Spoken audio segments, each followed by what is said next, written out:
Got it.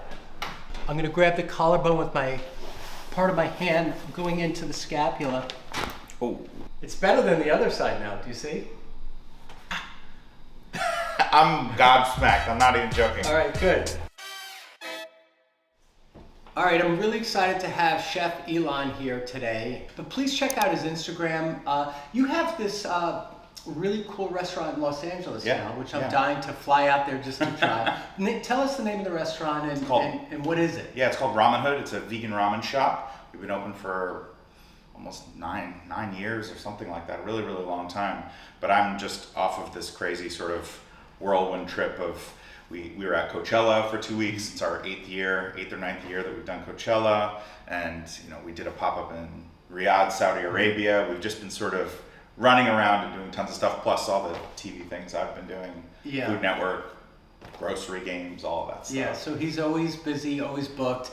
Can we go back to that name? Because that's amazing. Sure. Ramen Hood. Yeah. That's a great name. Yeah, thanks. Did you think of that, or your No, wife, actually, my business partner's ex-girlfriend thought of it. Yeah, it's really clever. And she gave us our blessing to use it. Everything's cool. We're all friends. So. Don't you love the name? Yeah, no, it's the best name. Ramen Hood. Once we had it, that was the name. Like you knew. Nothing else. You're getting all ideas. You're at the whiteboard writing names down, and then boom, that's it. There were a lot of clunkers before we landed on Ramen Hood. That's a great name. Yeah. Just to let you know, because he probably won't talk about himself this way, but he won Top Chef. What year was that?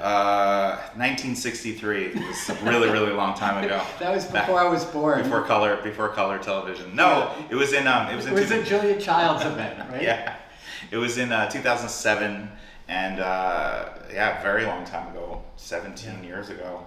And did things get a little bit of a quantum leap after that? I mean, yeah, my life went into a quantum leap. I didn't I took me a few years to figure out. I opened my first restaurant in LA. I had a lot of offers here, and I kind of moved around, and that sort of begun. I always loved traveling, but that really sort of put it into the next stratosphere of me traveling to cook. I mean, it's brought me to all corners of the earth. It's been really nice. That's really cool. My son Max, who's a few years younger than you, but he went to the same culinary school, which is Culinary Institute of America, CIA, in Hyde Park, New York. Yes. And my son worked with Thomas Keller for 7 years at the French Laundry in Per Se, and some really cool restaurants also. Yeah. And my ex-wife Rachel went to French Culinary Institute, and she was the type that wanted to be on some shows. So she won Chopped, probably 10 years ago. But that was a pretty cool experience, plus the money coming in. Yeah, for sure. was really cool experience. The money's great. The money was good. People forget to talk about the money. The money's really nice. Let's don't be embarrassed to say the money is good. So I've been around high-level chefs, my son and my ex-wife, and really know the toll it takes on your body too. So tell us a little bit about what your body feels like today and why you're here. What do you want to work on? I'm here. I got a lot of things going on. I mean, I've had plantar fasciitis from having bad posture while cooking, standing on. I used to have this horrible habit where I'd stand on one foot while I prepped, and it was terrible.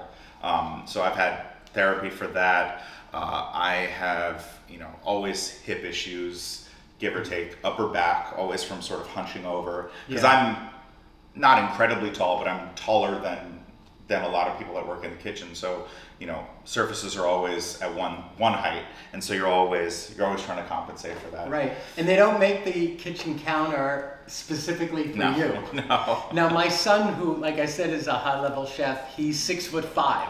It's harder for him. So he's bending over. You could see, Yeah. And the neck, the neck gets it, the upper shoulders, lower back, and then you find yourself shifting feet because everything starts to hurt. Yeah. And it's not the greatest thing for the skeleton. No.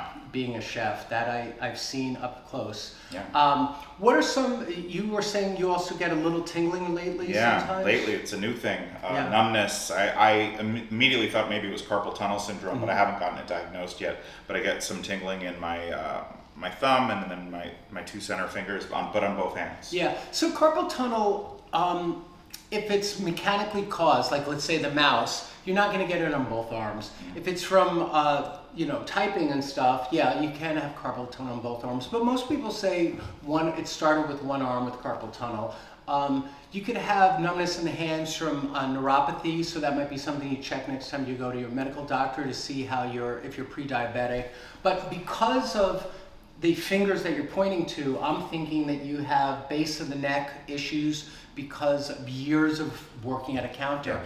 And it's enough for people to get this just by looking and texting, which you do that too, just like the rest of us. But then your neck goes even more forward with your arms in the air a little bit, or engaged or activated, which would totally cause stuff down to the fingers, and also bilateral because you've got both arms engaged. It's not like you're doing one hand. Yeah.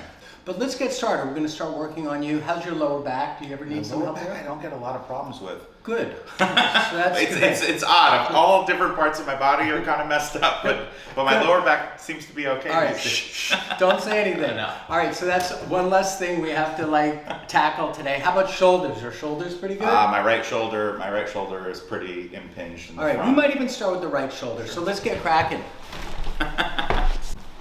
All right, so the first thing I'm going to do is get you on this table. There's a place to put your hands up here. Okay, so I'm mostly going to just start with just loosening you up, okay? The traction part of the table is going. It's just stretching out your lower back. And I'm just working on getting to know your back a little bit, just feeling the tension, the stress.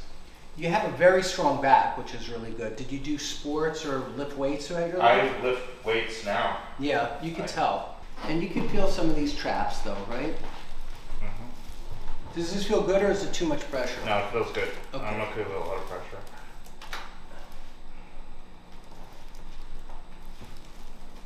So let's have you sit up for a second. Sure. And we're going to go to the shoulder first, like I said.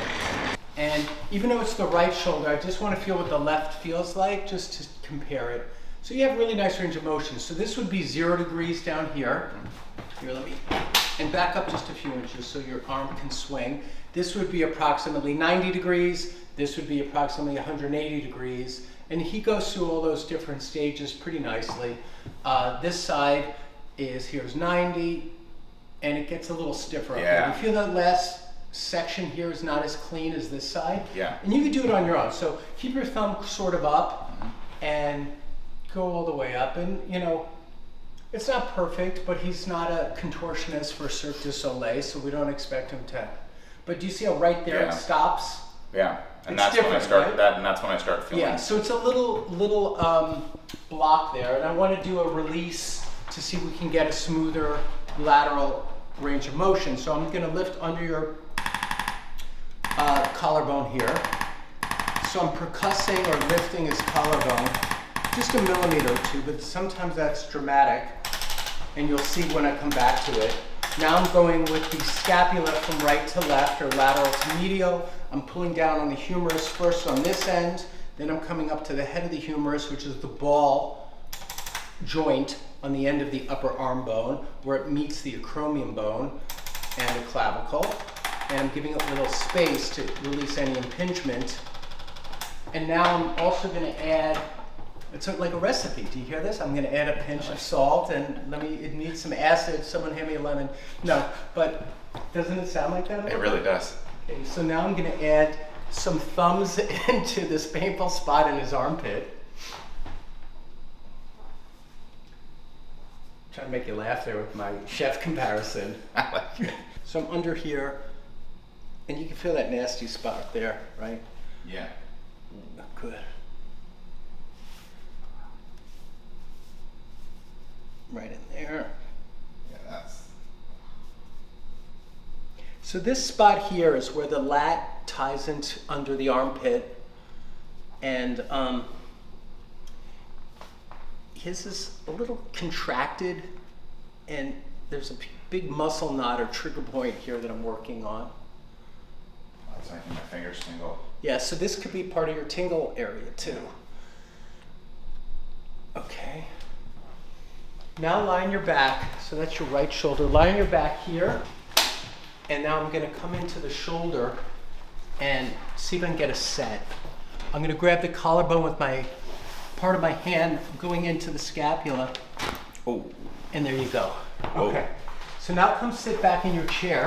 Wow, that was like you built it up for that, and then. Yeah, so I did all that so I could get that release. Now look at it come up. Whoa! Isn't that cool? You try it. You try it. It's better than the other side now. Do you see?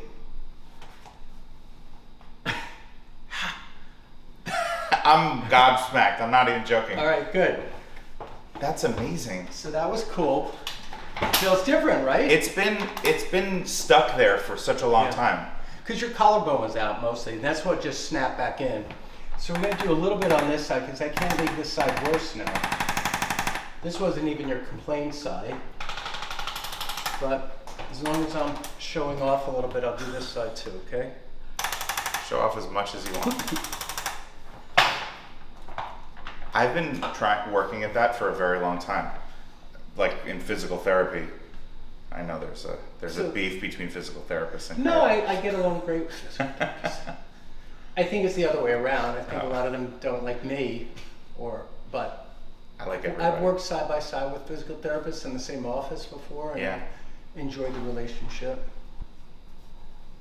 There you go. Look at that. Try it. Unbelievable. It's nice, right? So now lie on your back. And I'm just going to see if there's any left to adjust. No, that one's fine. It was really, the real dysfunctional side was the right. Yeah. But now come sit up and face this way. It's nice, isn't it? No, I can't believe it. It's literally months. And I'm going to show you a really good stretch I want you to do for that too. And we'll show everybody so you see what it is. So you're going to drop your head this way. Oh. Got it. So many. That will help your shoulders too. Wow. Now try your shoulders one more time because that'll also give the electricity to the shoulders. Jesus. Nice, right? Incredible. All right, so next you're going to lie on your back. It's pretty cool, right?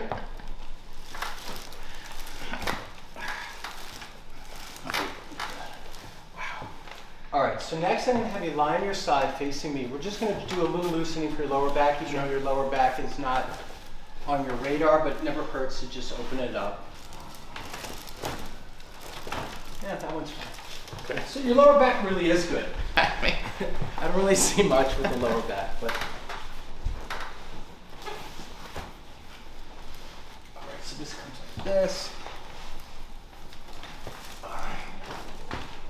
All right, so next, lie on your back. And I want to do a little bit of a pull to maybe help that lower cervical. Okay. So sometimes we do this just to pull out the whole spine, but for me, I want to really get right at the base of his neck where it might be going down to his fingers. So here we are at a really good angle. Big breath in and blow it out. Do you feel that release a little bit? Yeah. Yeah. Where did you feel it? There. I sort of heard it through there. Yes, right through the trap and base of the neck area, which is exactly what I was trying to get. So it's going a little more specific with the Y strap. And come stand up and see what it feels like, and then we're going to do the CFR. You should be looser, the shoulders should be looser. You did your whole back as well. This is like blowing me away. I haven't been able to go more like that. And the problem is every time I do pull-ups or when I do chest press, it always gets tight and bound up in there because I'm always sort of limited. Yeah. And I don't know, it's just, It's really I'm amazed. That's awesome. I had pain. I have no more pain there. So let me show you a stretch that's pretty good. Sure. Like, I'll show it to you on this, but you can really recreate it on a door. So I'm going to put my hand up high, and then I'm going to push away. So I'm really creating a side arch like this, and I'm going to just put that up here, and then add to it with a push. So try that. Yeah, don't trip on that. That'll be bad for our ankles. So, and you're stretching the armpit, okay? So you're pushing as much of a rainbow into this. There you go. You feeling it? Yeah. Okay, now you could try dropping your nose in. You can also look up under this way. And push. This is your counter push. Wow. And we're trying to get this thing going. Then switch, now let's do the same thing on this doorway, because people say I don't have a ladder. So you put your hand here. It's like a yoga stretch. Yeah. So mostly I'm just doing this half moon with an arm to create more torque. Oh yeah. And I'm getting the armpit, right? Yeah. It's just as good on the doorway. Yeah. Oh man, I'm gonna do this every day. It's a good stretch for a lot of us, definitely him. Switch, go back to the other side again.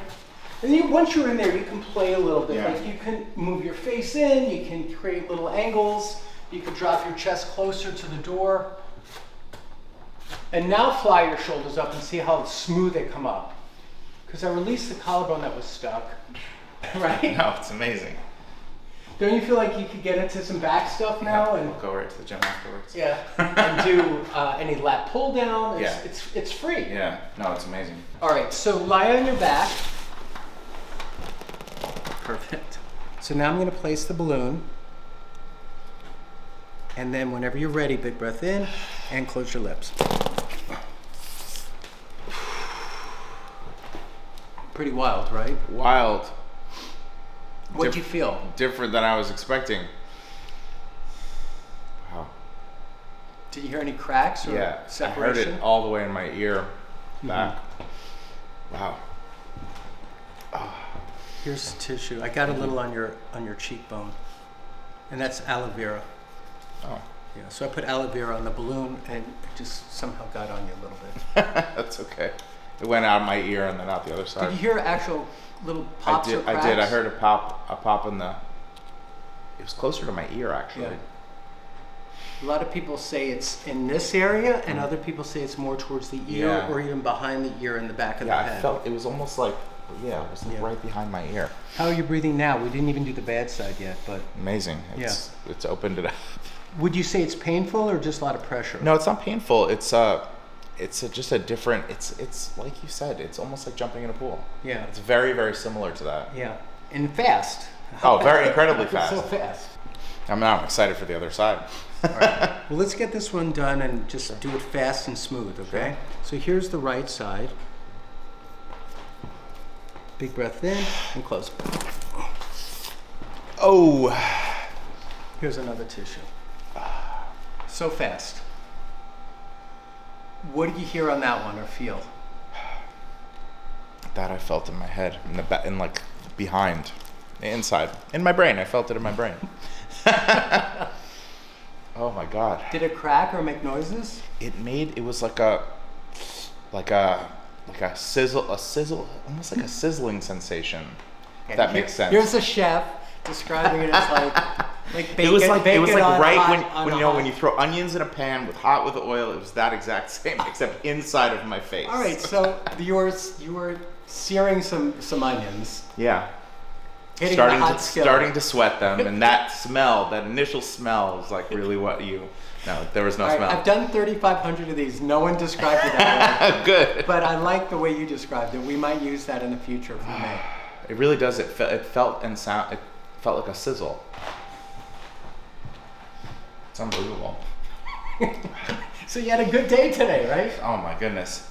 The left side is so open. It's startling because the left side I could breathe better in before I came in here. Yeah. But that, it feels like you've like opened that up. So it's even bigger. And of course the right side is better too, but Do you want to do an extra balloon on the right today? I don't know, should we?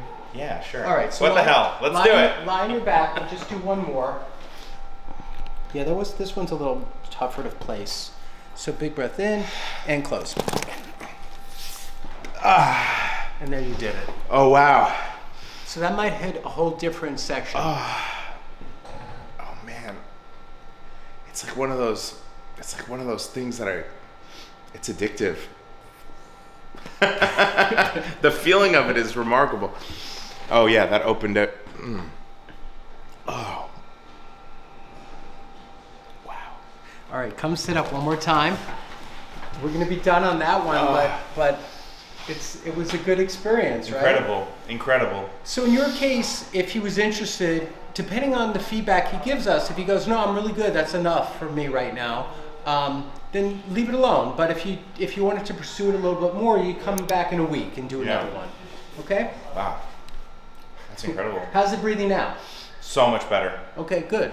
Oh, it's like Well, I'm tearing not because you shoved a giant balloon up my nose, but I'm tearing because I'm happy.